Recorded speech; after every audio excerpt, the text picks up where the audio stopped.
34 years ago, the Latin American Reserve Fund FLAR organized its conference of central banks and official institutions, the most traditional international reserves meeting in the region, a high-level technical forum which fosters open exchanges about the strategic subjects related with the management of sovereign investment portfolios.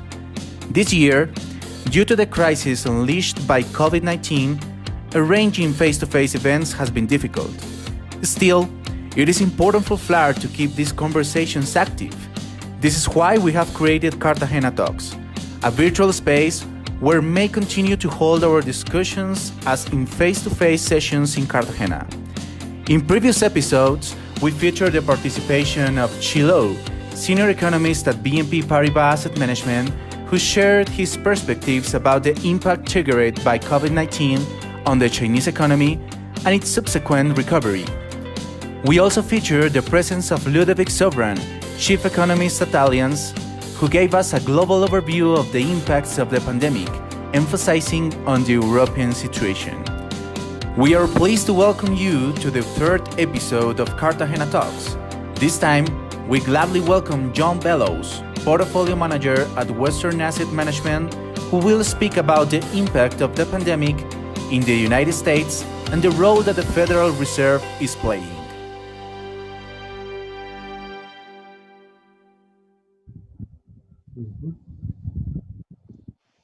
Hello, my name is Iker Zubizarreta. I am CFO at Fondo Latinoamericano de Reservas, FLAR. This session will be held in English with simultaneous translation. I just make a small announcement to that regards. Bienvenidos. Esta sesión va a ser conducida en español. Si necesitan traducción simultánea, elijan esa opción en su ventana de Zoom abajo. Si necesitan ayuda, pídanla en la herramienta de chat de esta sesión. Welcome to this third edition of Cartagena Talks. In these times in which we unfortunately cannot meet in person, this is a space that we have specially created to foster the communication and collaboration within the region for our official institutions. We are very grateful that you have made time once again to accompany us. We hope that you're safe, that you're effective and in good spirits. Please ask your questions in the chat tool in Zoom, and Fernanda will be asking them to John later on in the session. Please do include your name and your institution. As you may recall, in our first encounter, we visited China and Asia with Chilo from BNP Paribas. In our second session, we spent time in Europe with Ludovic Sobran from Allianz. And in this third occasion, we'll be taking a closer look at the US. Our host today for this third edition of the Cartagena Talks is Fernanda Cosio. Fernanda has had a fast and distinguished career at the Central Bank of Mexico, where she heads the tactical asset allocation team at the investment strategy division. Based in Mexico City, she's responsible for the quantitative and qualitative analysis related to the formulation and execution of short and medium-term investment strategies of the International Reserves portfolio. She's also had a huge impact in the efforts of the central bank to diversify the investment portfolio and to include new asset classes and currencies to the eligible universe. In her current position, she provides market intelligence as well as economic and financial analysis of the G10 economies and commodities markets for the Directorate General of Central Banking. Her team's views and analysis are key pieces of information for the monetary decisions of the central bank boards of governors. Fernanda began her career in the central bank in 2010 as an analyst and a fixed income trader, and then she held the role of head of fixed income and financial futures desk, managing the portion of the country international reserves that it's invested in US dollar denominated assets and money market instruments. Fernanda completed a bachelor's degree in economics from Universidad Iberoamericana in Mexico City and a master's degree in finance from Universidad Anáhuac in Mexico City. We are very excited and grateful at Fernanda and the Central Bank of Mexico for their support to this initiative that aims to connect and foster open collaboration in a region in Latin America. I am very much looking forward to this session. So without any further ado, I leave you with Fernanda. Fernanda, the floor is yours. Hello, Ger. Thank you very much for the introduction and for inviting me to participate at this event. Just to get started, I would just like to make an introduction of John Bellows, I will be discussing the topics that you mentioned. John Bellows, PhD, is a portfolio manager with Western Asset Management Company. Prior to joining the firm in 2012, Mr. Bellows served at the U.S. Department of the Treasury, most recently as the Acting Assistant Secretary for Economic Policy. At Western Asset, he is a member of the U.S. Broad Strategy Committee and the Global Investment Strategy Committee. In 2018, he took an elevated role in the Global Portfolios team, where he is a leading voice for the U.S. and global macro strategies. Mr. Bellows holds a Bachelor of Arts degree in economics from Dartmouth College, where he graduated magna cum laude, and a PhD in economics for the University of California, Berkeley. He also holds a CFA designation. So now I will leave you with John. So he will make a presentation, and then we will discuss some of the topics mentioned in the presentations. And I will be glad to ask him some of the questions from the audience. So now, John, I leave it to you. Muy bien, buenos días Fernanda y a todos. Gracias por invitarme aquí. Estoy muy contento de estar con ustedes y estoy seguro que tendremos una buena discusión. Pero discúlpame, hay que hacerlo en inglés porque es todo de mi español que has escuchado. So I'm going to start in English and do the rest in English. What I'm going to do today in my kind of introduction remarks is focus on the Fed. I think that the Fed is obviously one of the most important actors in financial markets, and I think an analysis of what the Fed has done over the last few months really gives us a good sense of the course of the emergency here in the United States. And I think it can also give us a sense of where we go from here. You know, each one of the components of Fed policy, what I'm going to do is talk about what they did, and I'm also going to try and give some forward-looking observations about what they are likely to do. So again, I think the Fed is obviously one component, but I think it's a really important component of the emergency here in the United States, and so I think a focus there is appropriate. I'm going to start sharing my screen. If there's any problem with that, maybe Fernanda could let me know, but hopefully we tried this on a practice yesterday and it went okay.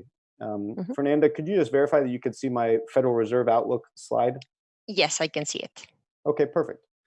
So what I'm going to do today is break the Fed response into three different components, and I'm going to talk about each one separately. There's what the Fed is doing with interest rate policy is the first one. The second one is what is the Fed doing with its balance sheet policy? And then the third and final one is what is the Fed doing with its new credit policy or credit facilities? Those are the three different pieces of the Fed response, and I'm going to take each one of them in turn. As I go through them, I am going to try to, again, both review what they've done and give some forward-looking observations about what they're likely to do from here. Here. So let's start with cutting rates. Or let's start with the rate policy. I'm just going to start with a quick observation that when the emergency started, the Fed cut rates extraordinarily quickly. And I think it's worth just highlighting how quick they did it.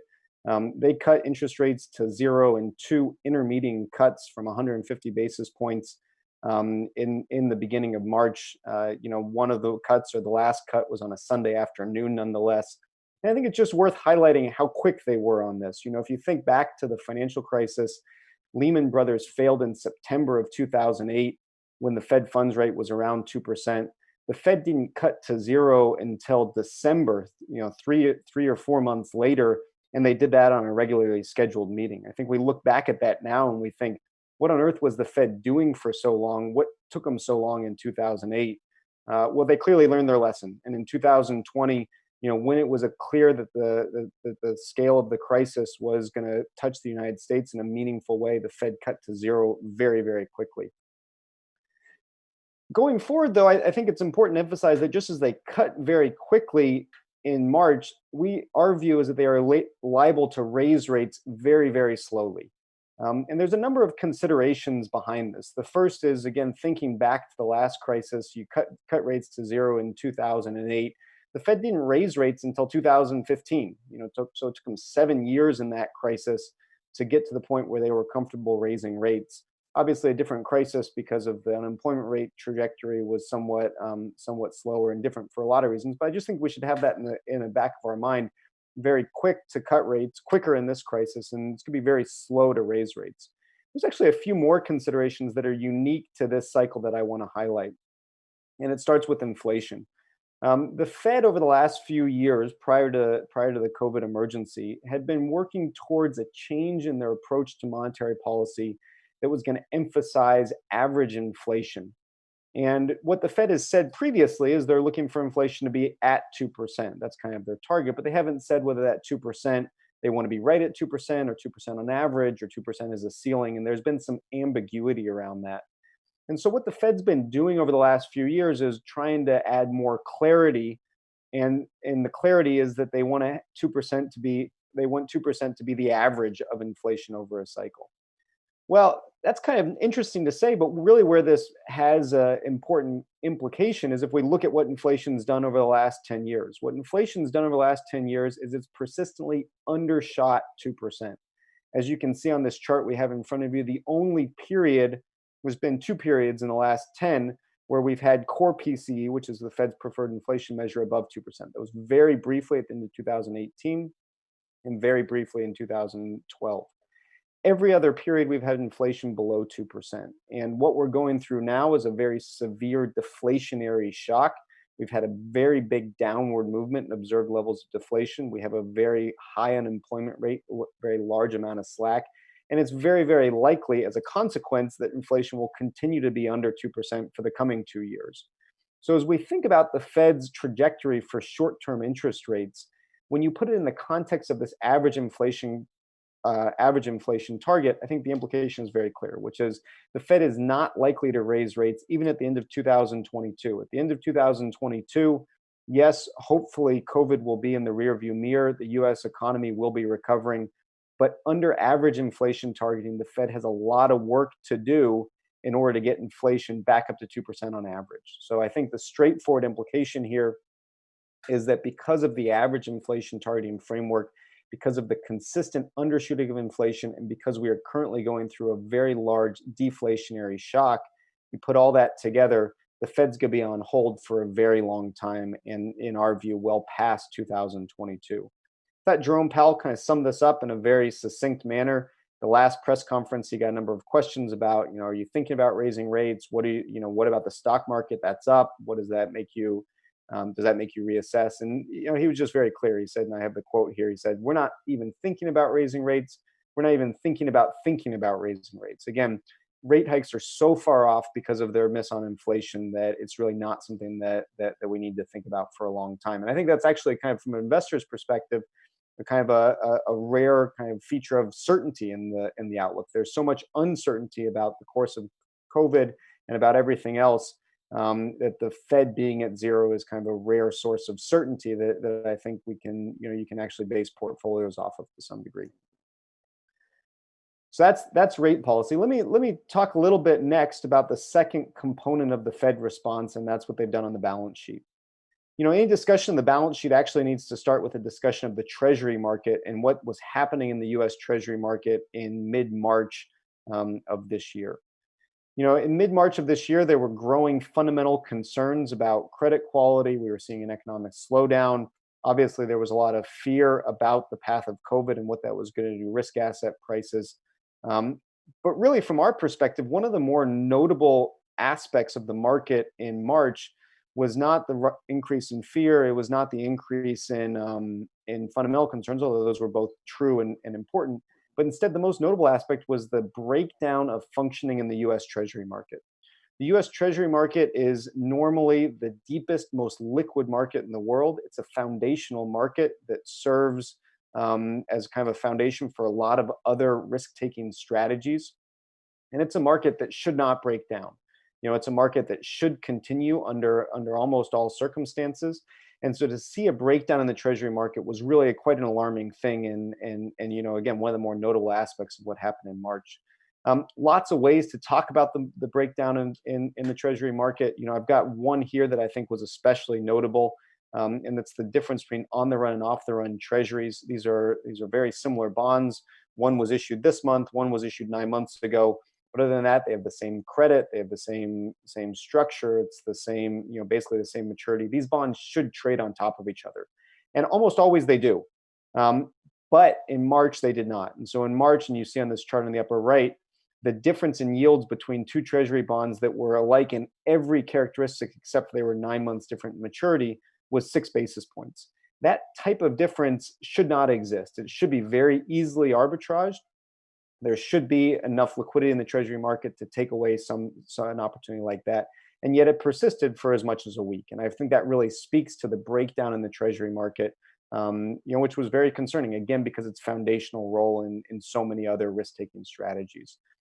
Really quickly, what had happened there is that around the world, investors were trying to raise cash in their portfolios. In an environment of heightened uncertainty and increased margins and deleveraging, investors need to raise cash. And the way they were doing that is you were selling kind of the most liquid asset. You couldn't sell your credit positions because those were illiquid.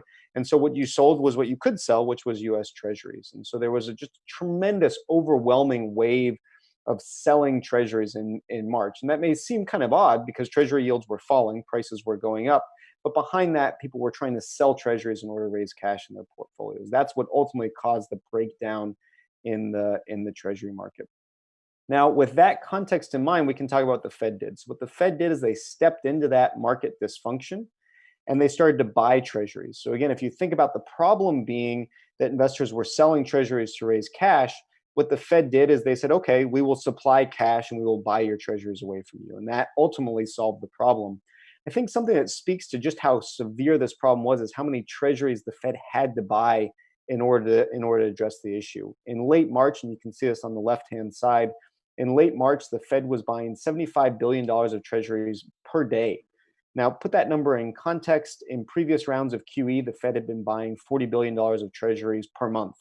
So in one day in late March, the Fed was buying double or almost double the amount of treasuries that they had bought in, say, January of 2013. It was a spectacular intervention, and I think it really spoke to the severity of the breakdown in the treasury market.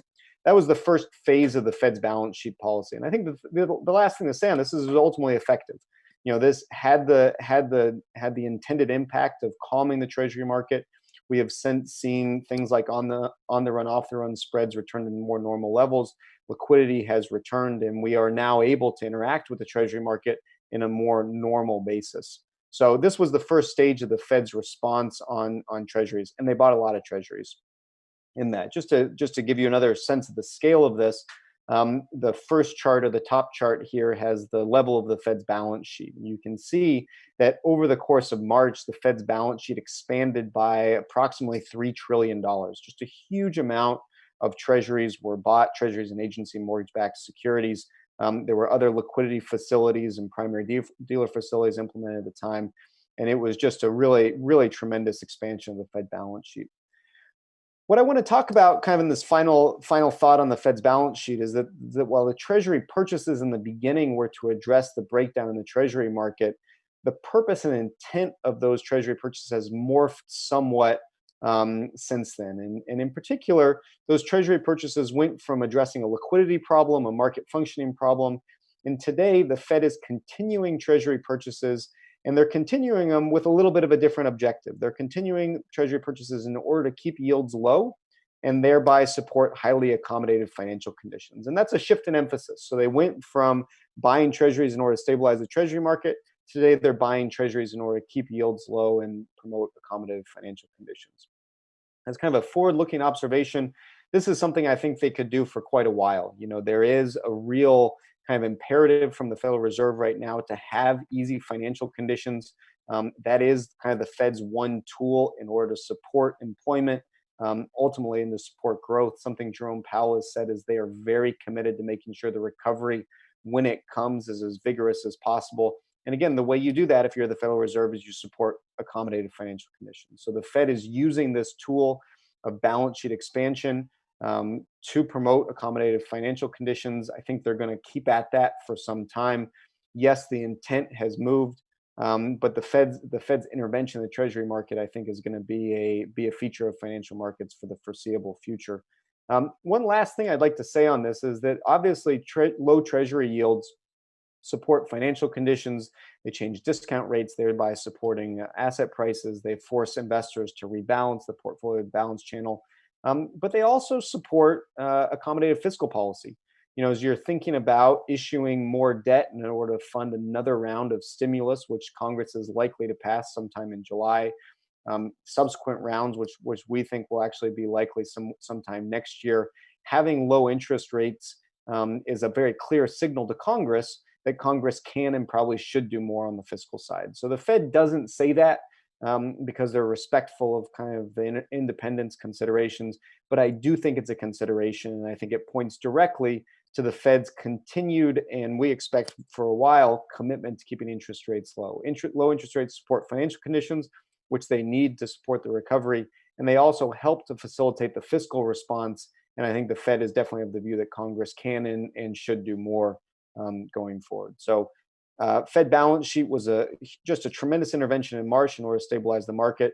The intent has morphed since then, and we expect the Fed is going to be active in the Treasury market for quite some time in order to support financial conditions and also to accommodate the fiscal response.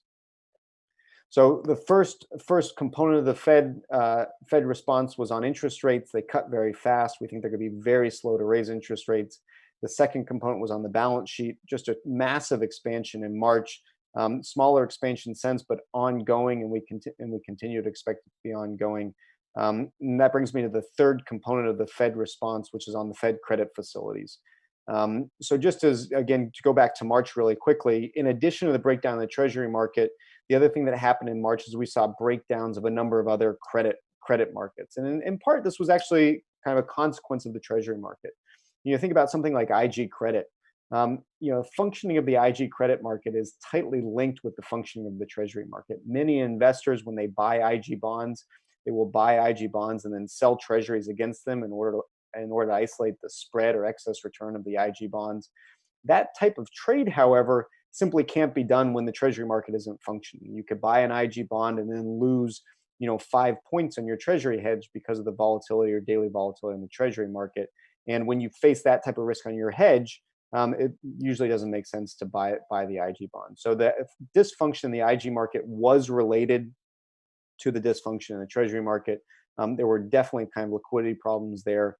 And there were also fundamental concerns. As we know, slower growth puts pressure on corporate balance sheets, and that's an issue. So that was the context. Similar to the just very stunning intervention that the Fed did on the Treasury side, what the Fed did in response to that on the credit side was similarly very impressive in terms of their responses. What they did is they announced a number of new facilities that will allow the Fed, in conjunction with Treasury takes the first loss piece, Fed uses their balance sheet to support credit markets in a number of different ways. Something I would highlight is that what the Fed introduced in March, introduced some things that had not been done prior to the crisis. And in particular, their support for the IG credit market was new. They never did that during the 2008-2009 crisis. And in doing that, they really kind of made a very strong statement, not only that they wanted the IG market to function, they want all markets to function well and there to be kind of price discovery, but they really went even further than that. They said the IG market is a crucial market so that corporations can continue to fund themselves, and by continuing to fund themselves can avoid layoffs and kind of keep economic activity going. That type of support for the IG market was new. Something I want to highlight here, and you can see the quote on the bottom of this page, is that was a red line. Previously the Fed had not supported IG credit. There's concerns about picking winners and losers. There's concerns about moral hazard, all things that we had been debating for a number of years. But when it came down to it in March, they did exactly as Chair Powell said right here. They crossed a lot of red lines that had not been crossed before. They did that knowing there would be consequences. And they said, you just had to do it and we'll figure it out later. So a very strong intervention in credit markets in response to March. Again, both addressing liquidity, but also really making a very clear and definitive statement that they want the IG market to function at low borrowing costs in order to support employment. So my final slide here just talks a little bit about that IG facility. They've continued to kind of tweak this IG facility. It is now, as we speak, it's buying ETFs, it's buying IG corporate bonds, it's actually buying below investment grade bonds. It now buys fallen angels. They have said that they will dial the pace of that up and down as conditions warrant. And IG markets have responded accordingly. So we've seen quite a notable tightening in spreads, decrease in yields. And I think that this kind of intervention in the IG market, among other credit markets, is kind of one of the Fed's biggest things. So what I'm going to do is I'm going to leave this page, which is just kind of our outlook. I'll let you read that. I'm going to recap really quickly the Fed intervention. Interest rates, they cut very quickly. Because of the average inflation targeting, they're going to be extraordinarily slow to raise interest rates. On the balance sheet, a massive intervention in March that stabilized the market, but their intervention in the treasuries is ongoing. They're going to continue to buy bonds to support accommodative financial conditions and to accommodate the fiscal response. And then finally, on credit policy, the Fed is making bold statements there, stabilizing and adding liquidity to the market, but also making a definitive statement they want corporations to be able to borrow at attractive rates in order to support employment and the recovery. So with that, Fernanda, I'd love to take questions and kind of explore any component of the Fed or the U.S. economy that we haven't touched on. Thank you very much for your presentation, John. Yes, actually, I have a couple of topics that I want to bring on to the discussion. As you mentioned, the Fed has implemented an unprecedented amount of stimulus. They crossed a lot of red lines, as you mentioned. So what do you see in the future? I mean, we may have a second wave of COVID-19 cases. So what do you think the Fed may implement in the future? I mean, there has been talk about negative rates. They have said they don't want to go that way. Why do you think they don't want to go that way, for example? And on the other side, there's a lot of discussion about yield control curve on the market. What is your view on that? Do you see that down the road, and under what circumstances? Yeah, thanks for that. First, just an observation in terms of what do we expect from Fed policy, a very high level observation. I think all the questions about what more they could do, those are the right questions. I think the exit and, when are they going to tighten is so far off that the focus should be on what more can and will the Fed do. So I agree that is the focus, and these are the questions. Let me make two kind of observations in this, kind of a near-term observation and then a more medium-term observation. The near-term observation is that the Fed can do more of all the things they're already doing. So on the credit facilities, they're only buying right now about $3 billion of IG bonds a week. That can go up a lot. That could easily go up by an order of magnitude and stay within kind of the Fed's envelope of resources. Same thing on bond buying. As we've seen on bond buying, really there is no limit there.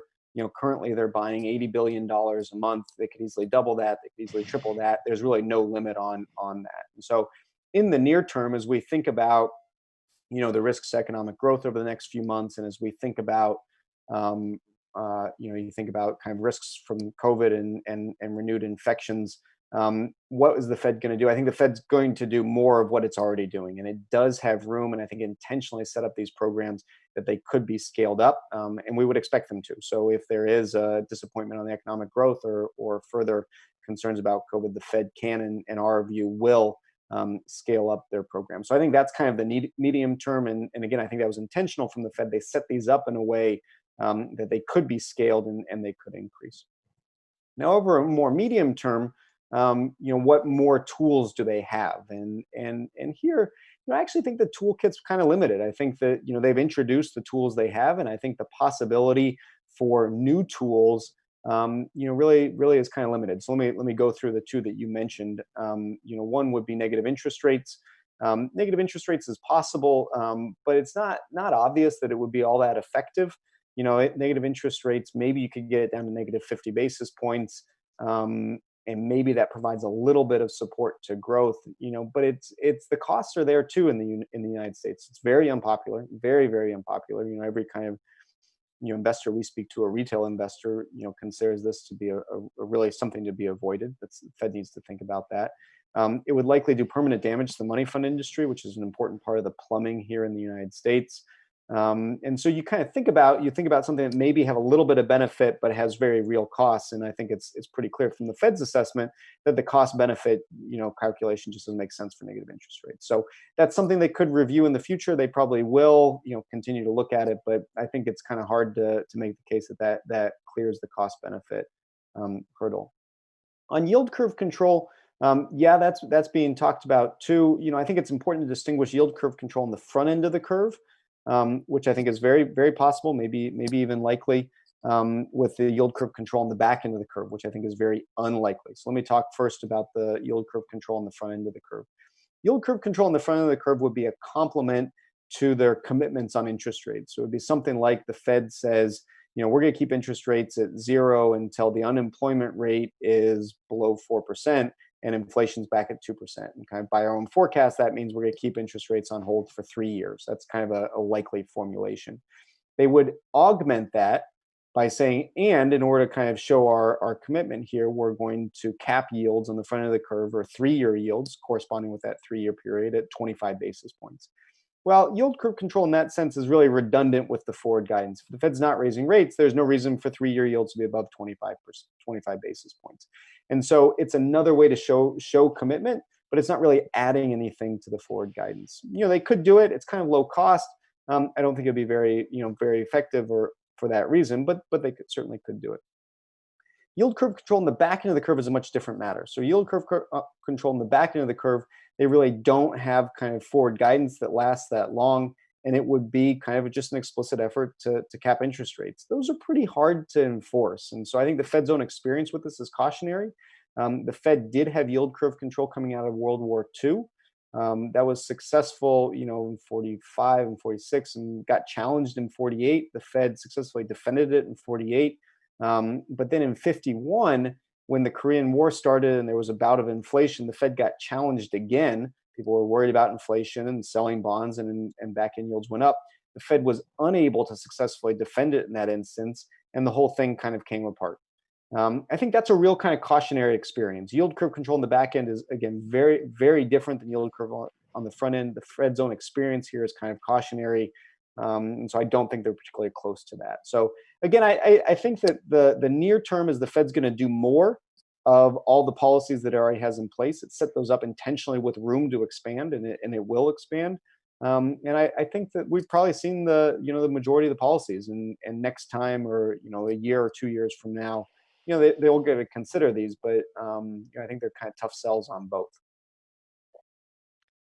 Okay, John, but I mean, you did mention that the new tools are quite limited for the Fed and maybe for also other central banks. So in that line, you as an investor, as you worry that the capacity of the authorities, both fiscal and monetary, may be constrained? So I think there is a so where I worry about that. Let me tell you where I worry about that, and where I have a little bit more confidence or optimism. So where I worry about that is I do think that there is only so much the Fed can do to get people back to work, which is of course their mandate. And if people aren't going back to work because people are still worried about getting coronavirus, the Fed really has very limited tools to deal with that. And I think that's kind of a concerning thing. As an observer, as a participant in these economies, and kind of as a citizen, you worry that the Fed does have limited tools there. Obviously, fiscal policy may be a little bit more effective. They can make grants and not just loans, as Powell likes to say. But I think you do worry about that. And so when we have kind of an outlook for the economy, our outlook of the economy is frankly much more coronavirus driven and kind of reopening driven than it is Fed driven.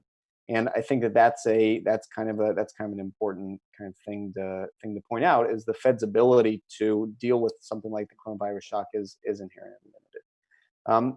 Where I'm a little bit more optimistic is on markets, and I do think the Fed has a very powerful set of tools to do things like keep Treasury yields low if that's their objective. And so if the Fed were to come out and say our objective is to support financial conditions by keeping interest rates low on the back end of the curve.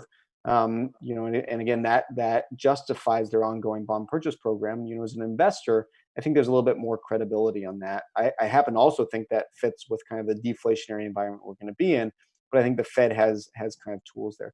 Similar thing on the IG market. So if the Fed is coming in and said, we want the IG market to trade at tight spreads in order to kind of facilitate our goals of a vigorous recovery, I think as an investor, obviously I have to worry about and spend a lot of time on the fundamentals of those IG companies and make sure that a slow recovery or an elevated unemployment rate those IG companies can continue to make their bond payments. We worry a lot about that as fundamental investors.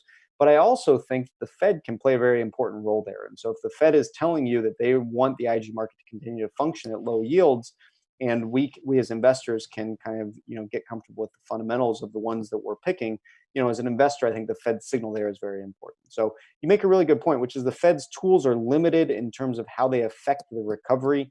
That's much more coronavirus driven. There's a lot of uncertainty around that. We would very much acknowledge that. But I do think the Fed has very powerful tools when it comes to affecting some of these kind of market variables. And, I think that we should take those in consideration. Obviously, the two can't be divorced forever. They do have to come back together at some point. But I do think that the Fed's more effective on the financial side. Okay, Jonah, now moving more to a more forward-looking question. I mean, for now, we are discussing all about stabilization and repair for the economy. But at some point, a lot of variables, such as the fiscal deficit, will start to matter again. So how do you see the risks for financial stability given the increase in debt, both government and corporate debt, and also taking into account that we arrived to this crisis with a historical level of leverage in the world economy? This is an unprecedented level. So how do you see that playing out in the future? Yeah.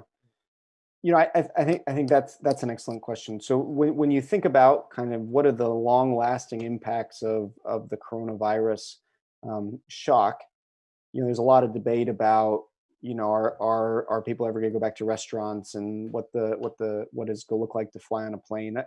My view is it's really hard to it's hard to know a lot of that stuff. We'll just see where we are in 2 years.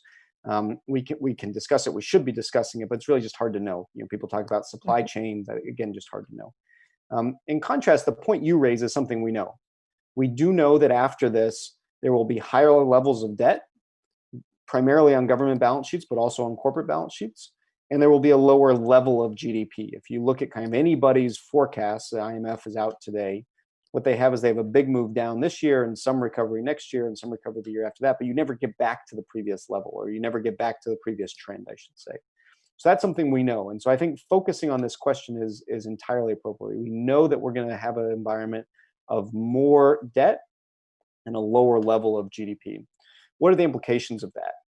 So you pointed out a few. Let me start with financial stability. I think from my perspective, it's actually encouraging that one of the places where we're seeing most of the debt show up is on the government balance sheet. And the reason that's encouraging is because governments in general aren't subject to the same type of run dynamics or kind of leveraging problems that maybe a household is, or even a bank would be. And so when you see a big debt build up on a household balance sheet or even a bank balance sheet, the leverage ratio increasing for a bank, kind of the debt to income increasing for a household, those can be destabilizing. And those can be destabilizing because they can weigh on, you can get kind of margin calls, margin spirals, you can get fire sales, and that can be very bad. That generally doesn't happen to governments, especially kind of advanced economy of governments. The kind of ability to continue to roll your debt is pretty good. You don't have kind of the same types of kind of near-term budget constraints because you have the overlapping generations issue. So I think it's actually kind of positive that a lot of that debt buildup is on government balance sheets as opposed to households or banks. Two caveats to that. One caveat to that is that we are seeing an increase in corporate borrowing. That's partly by design. Again, as I said, the Fed's policy objective is in part to have corporations continue to borrow. And so in March and April, we saw record amounts of corporate bond issuance, again, as a consequence of the Fed policy, or in part. We've seen $1 trillion of corporate bond issuance in the US in dollars this year. That's a lot. It's kind of double its normal pace. And so you are seeing kind of a buildup there. I think at the moment that seems mostly manageable. These were IG companies, and IG companies by definition had lower levels of debt going in. But it puts them perhaps in a position where they can't do the same amount of capex that they were doing previously. They perhaps need to be a little bit more careful with redistributing capital to shareholders than they were previously. And so it does have kind of real economic impacts. I don't think those are financial stability impacts necessarily, but they are impacts that may weigh on growth, and they may weigh on kind of other asset returns going forward. So just to summarize, I think you're asking the right question. The thing we know is that debt levels will be higher. The level of GDP, consequential and accordingly, will be lower. That's something to be concerned about. Something that's positive is that a lot of that debt builds up on the government side, which isn't inherently unstable in the same way that it would be on the bank side. But certainly on IG companies, we need to watch that, not necessarily for financial stability reasons, but instead because that's likely to weigh on growth and potentially weigh on something like shareholder returns going forward. And I think that's a concern. And I will also add to that, John, that in the moment of a next crisis, I mean, I know we are for the moment talking how to get out of this crisis, but when the next crisis come, we don't know how much space fiscally and monetary we will have, right? I mean, we don't know how the government debt levels or the corporate debt levels will finish at the end of this crisis, and we don't know if actually the central banks will be able to get out of this huge wave of stimulus they have implemented. And actually, that takes me to the next question. I mean, I remember a very a huge event that actually impacted financial markets some years ago, which was the taper tantrum, when the Fed started discussing the possibility of getting out of all these monetary stimulus that they implemented. So, and actually, we were never completely out. So how do you consider that the Fed could avoid this kind of event in the future when they start actually discussing to get out? I know it's a very forward-looking question because, as you mentioned, we may be here for 3 years or more with rates anchored in this lower bound. But I mean, it's an event that actually impacted the financial market. So I just wanted to get your view on that. Yeah. If I could, let me make a quick observation about the fiscal response, and then I'll do the taper tantrum. So, your concern, I think, is well founded, which is, we've done all this borrowing now. We have a higher level of debt to GDP. Does that constrain our response to the next crisis? I think it's a totally legitimate thing to worry about. However, if you think about kind of what happened in 2008, 2009, it's actually worked a little bit differently. So in 2008, 2009, people were worried about the same thing. We borrowed a lot in 2008, 2009. We ran 10% deficits for a number of years afterwards. People were really worried that was going to constrain us going forward. And they were also worried that having divided government, which we have in the United States, was going to further constrain us. It's actually kind of gone the opposite. So what's happened is that people have kind of gotten a little bit more comfortable with running higher debt to GDP levels. So to use kind of Olivier Blanchard famously said, it's not that you shouldn't worry about debt, you should just relax a little bit. It does seem like people in the United States and congressional kind of lawmakers, which is what we care about, have relaxed a little bit about it. And so I do think there's this dynamic where we have kind of borrowed more appropriately in order to support growth. And that's actually going to allow us to keep doing this kind of going forward. So we've set the precedent for having a significant fiscal response. And I think that precedent might matter actually a little bit more than the budget constraint. We'll see on that, but I just want to kind of put out kind of the counterpoint. And again, in this cycle, it hasn't been constraining. The fact that we borrowed a bunch in 2008, 2009, never really paid that back. We never got our debt to GDP down. Didn't constrain us at all in this crisis. To the contrary, we just kept going. And so I think that's worth thinking about. On tapering, go ahead. Yep. Yeah, actually, I mean, you just mentioned it can just keep going, but for how long? I mean, it can keep going for this crisis and then the next one, but at some point, it may get unsustainable. And obviously, you're talking about the U.S., which is basically the most liquid market in the world. But when we talk about that for emerging markets, for example, or some countries in Europe in which they have actually implemented some fiscal stimulus, I think we cannot say the same as you're saying for the U.S. I mean, the U.S. benefits from this status, but most of the countries in the world don't. So I do think that this is a topic that concerns a lot of people for the couple of years. Obviously, more focused on financial stability risks. Yeah, point absolutely taken. Which is my comments were primarily on the U.S. side, and would also apply to other advanced markets. Germany and kind of core Europe, maybe Japan. Maybe China actually, having kind of developed enough financial systems, they could kind of act as a reserve currency or a point stabilization. And we certainly understand that emerging markets in somewhat more challenged balance sheets, may not be able to do the same thing. So I absolutely take your point on that, and do kind of qualify my comments as previously as mostly U.S. focused. However, I think even for emerging markets, so there's an optimistic kind of take on this, which is, what we've managed to do is we've managed to kind of lower borrowing costs around the world. We've done that through higher savings rates in part.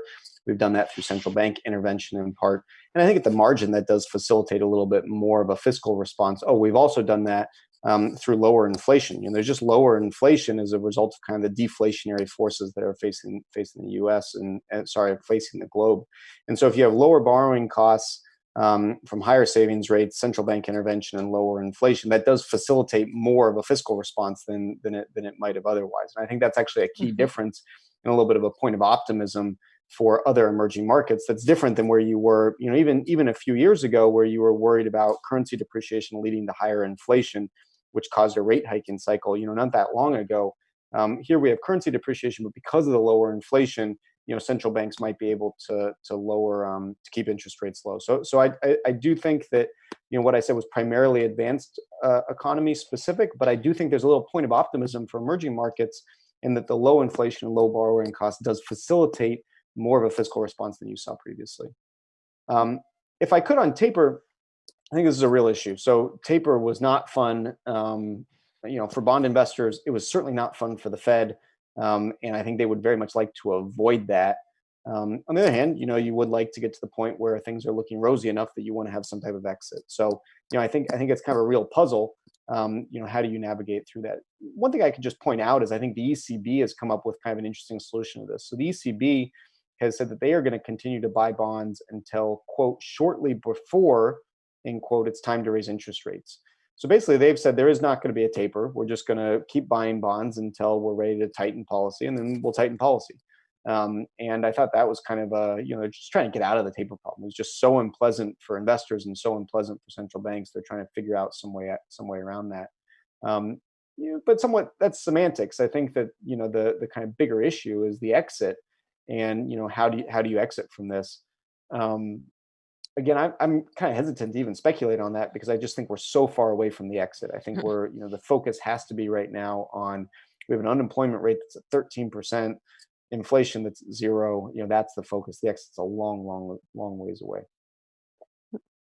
And John, I have a couple of questions from the audience.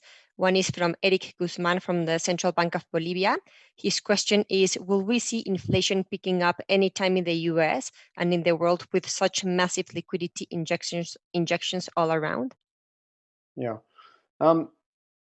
So our view on this is that the uncertainty has certainly gone up. The liquidity is much higher. I think there's still potential for a kind of faster than expected recovery, and then on top of that, you have kind of issues around supply chains. That maybe one thing we've learned is that having a just-in-time kind of global supply chain isn't as good as people thought, and so they kind of onshore or reshore supply chains. All of those could suggest higher inflation at some point. On the other hand, we have a lot of slack in the economy right now. You're going to be operating at very high levels of unemployment. Growth levels are down quite a bit. And then to the point you were making earlier, we just have higher debt levels. And so higher debt levels, I think straightforwardly weigh on things like CapEx going forward. And so, as you kind of, and subsequently on growth. And so you kind of have this kind of push and pull. There are arguments on both sides, therefore the uncertainty is a little bit higher. Our kind of view on this is kind of tentatively siding with the disinflationary forces, very high unemployment rate, very high debt levels leading to slower growth. I think that's very, very true for the next year or two. We don't see any inflation for the next year or two, but even over the medium term, I think if where we come out of this is with higher debt levels and some scarring, that's just simply not usually an inflationary environment, especially if you have kind of corporations needing to save more and individuals needing to save more, and kind of risk aversion reasons too. So it's a good question. The uncertainty is much higher than it was previously, but I do think that at the moment it's more likely to be a deflationary, disinflationary environment. Maybe the last thing I'll say is it's not obvious to us that things like the level of liquidity is going to be the determinant thing here. I think it's more likely the determinant thing is just aggregate demand. How fast is growth going to be?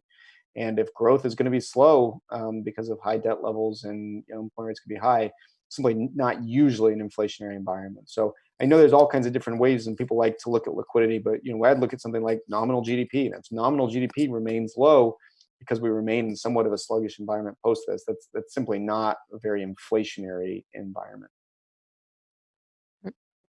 And I have a question from Iker, from FLAR, about the Fed swap lines with the central banks. In LATAM, they are only available for Mexico and Brazil. The impact for emerging markets is growing to be potentially catastrophic. Is there a chance that they are expanded to other countries? Would the Fed be open to work with the IMF or with other regional financial arrangements actually to broaden the scope and the impact? Yeah. So first, just to comment on the swap lines, is that you're probably familiar with the term exorbitant privilege, which is the U.S. dollar's status as a reserve currency means the federal government in the U.S. funds at lower levels than it would otherwise, because people want to hold treasuries, and so they buy our treasury bonds, which lowers treasury yields. The exorbitant privilege has kind of a little bit of a darker kind of other side of the coin, which is the U.S. dollar tends to appreciate in risk-off periods because their kind of U.S. treasuries are the safe haven asset, and that kind of sharp appreciation happened this time. We saw a very sharp appreciation of the dollar. It's really not good for anybody. It's not good for emerging markets, as Iker mentioned. It's kind of destabilizing. It kind of challenges their inflation dynamics. It's not good in the U.S. We'd rather have a weaker dollar, just like everybody else, so we could do more exporting. It's really kind of a negative aspect, or a flip side of that coin. I think the Fed realizes that, and they try and lean against it. And so the swap lines were an attempt to lean against it, to try and put some downward appreciation on the dollar, downward pressure on the dollar. It was a little bit successful. We have seen the dollar kind of weaken a little bit from where it was in March, but it's only successful so far. It's not a credit policy. It's not a policy to really help kind of bigger macro dynamics in emerging markets, and it's kind of limited, to leaning against that exorbitant privilege a little bit. As in terms of thinking about what's the policy kind of outlook for emerging markets, I think what Iker touched on is right. Is that it really should have some IMF component in it. Similarly, just if I could use the credit facilities that the Fed did. It was credit facilities plus a treasury backstop. So there was some type of fiscal commitment to absorb losses. And I think anything that really kind of makes a difference in emerging markets needs to have a little bit of the same characteristic. There needs to be somebody willing to commit capital, and that person willing to commit capital would probably be the IMF. And so I think one of the disappointments is that we actually haven't seen a bigger IMF response. I think there was some hope for that in March, and then around the April meetings, I think the IMF is really the one that's well positioned to step in and make a big difference, and through its lending programs that could obviously be complemented with some Fed liquidity, but it really needs to be an IMF program, again, analogous to the Treasury's joint role in the credit facilities here. And so we'd like to see more from the IMF.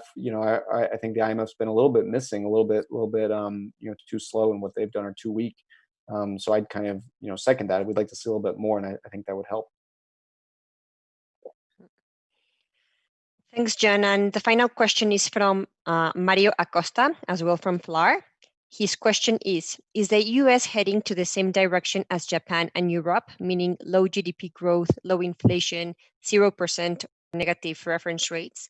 Or is there any fundamental difference that will allow the Fed to hike rates and reduce its balance sheet in the coming years? So I think the direction is probably right. I think the direction that what we're looking at for the next 10 years is likely to be lower growth and lower inflation. As I said earlier, I think there's arguments on both sides of that. I think there's some uncertainty, but our kind of view of the weight of the arguments right now points to that. And so that is more Japan-like, if you want, than it was previously. That said, I think there's a little bit kind of room for optimism in terms of the U.S. having a little bit higher nominal GDP growth going forward. We have different population dynamics. There's a little bit of different productivity, and so I'm kind of in between. I think the direction has certainly moved closer to that, but I don't think that we need to go all the way there. And I think that the kind of better fundamental dynamics in terms of population productivity does mean a little bit higher nominal GDP, both on the real and the inflation side. Going forward, and so that's a good thing. If I could just quickly say, is the Fed ever going to hike rates and and wind down their balance sheet. I don't think they're going to wind down their balance sheet. I think that the kind of large balance sheet has become kind of a permanent feature of the financial system. I think that's largely okay. It's not obvious to me that it has kind of negative impacts, but I don't think they're going to wind down their balance sheet. It's going to be very large for kind of an ongoing basis. In terms of, are they going to raise interest rates? Boy, I really don't see it in the next 2, 3, maybe even 4 years. Could they potentially after that? They could, but it's really, again, to where we started, very far out of the outlook right now. And John, one question more related to politics. I mean, we have the presidential election at the end of this year, and usually, I mean, we have done some research, and we found that since 1932, an incumbent U.S. president has never failed to win a re-election unless a recession has occurred during their time in office. So, how do you think the U.S. election may be impacted this time? I mean, I understand that this recession is not as the previous one; it's completely different. So, how do you think it will be impacted? Yeah. So I was they have this term in the U.S., the filibuster, which is speaking for a very long time and using up all your allotted time. I was trying to do that so I didn't have to answer a question about the election, but you snuck one in on me, so I have to answer it. I think you put your finger on it. I think that if we had seen kind of the economy we had last year, I think there's still some uncertainty about the election because we just have a very closely divided populace here or electorate here in the U.S. and things can go either way. But the fact that we don't have the economy we had last year, and instead we have a recession, I think makes it a real question. And so I do think there's a materially higher chance of a change in government as a consequence of the recession, for the reason you just said. I don't think that's particularly controversial. I guess I think it's a little bit early to have strong views on what that means for policy. Obviously, the personalities are very different. The kind of what's in the news would be very different. But think about what's really different about the policy. I think under most forecasts, next year we're still going to be in an environment of an elevated unemployment rate, and growth is still below kind of where it was in 2019. That's an environment where it doesn't really matter if you're Democrat or Republican, you do more fiscal stimulus. And so I think from kind of a near-term policy perspective, I think either case we're going to be doing more to support the recovery, more to get people back to work. And I think that's kind of the biggest thing. So it's in a sense it's a little bit similar to my answer on kind of does the Fed affect the economy. I think in the near term, the things that are really going to matter for the economy are kind of the pace of the reopening and the pace of coronavirus, and there's high uncertainty about those. And I think you really need to focus on those. Obviously, the personalities would be very different, but it's not obvious to me that at least in the first 6 months that the policies would be all that different. That may be kind of surprising to say, but I think we need to kind of scrutinize that a little bit. And Jen, my final question will be: what does keep you up at night? Why do you consider the main I don't know if call it black swan worries you for financial market or in general for the future? I mean, it may be whatever, but I just wanted to drop that question on you. Yeah, I still think we're in a market that's kind of driven by the coronavirus, and I think that's kind of a reality for everybody. Our own views, there's been real concrete progress on the coronavirus in the sense that it does appear that the kind of measures put in place with social distancing and hand washing and working from home have slowed the rate of transmission. And so I think that's a real positive. Think back to where the U.S. was in March. The rate of transmission was not slowing and it was very much out of control. We're in a better spot today. That said, there's a lot of uncertainty about that. There's a lot of uncertainty about what happens in the fall. There's a lot of uncertainty about what's the right pace of reopening. There's questions about super spreaders, the disease, kind of mutating. And so I still think we're in a market that's very much driven by that. And, I think anybody's level of certainty on that needs to be pretty low. And so I think that, that's why volatilities are elevated. You look at VIX futures, this is striking to me. VIX futures are at 30 at the end of the year. So for the next 7 months, the kind of market's pricing in an average of 2 percentage points a day on the S&P. It's just a huge amount of uncertainty. And I don't think we need to, overthink why it is. The reason there's so much uncertainty, the reason that VIX futures are at 30 at the end of the year, is there's still big questions on coronavirus, and that keeps us up at night. Thank you very much, John.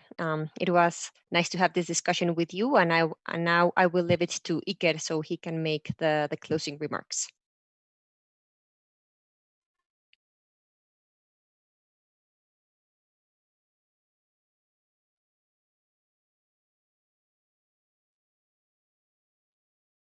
He might be on mute. I think he's on mute. Here he is. I'm sorry. Yeah. What a session! Indeed, very complex and challenging times ahead of us. I would like to extend our deepest gratitude to our guest today, John Bellows from Western Asset Management, and to our host today also, Fernanda Cosillo from the Central Bank of Mexico.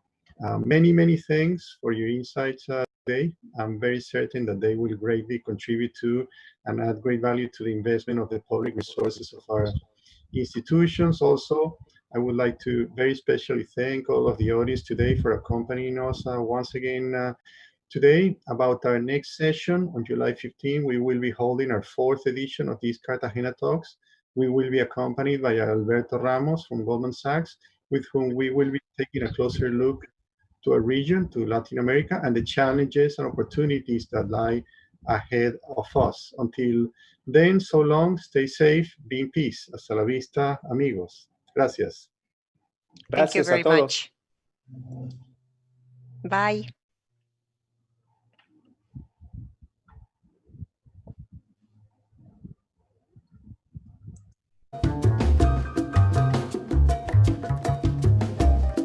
So, thank you, John.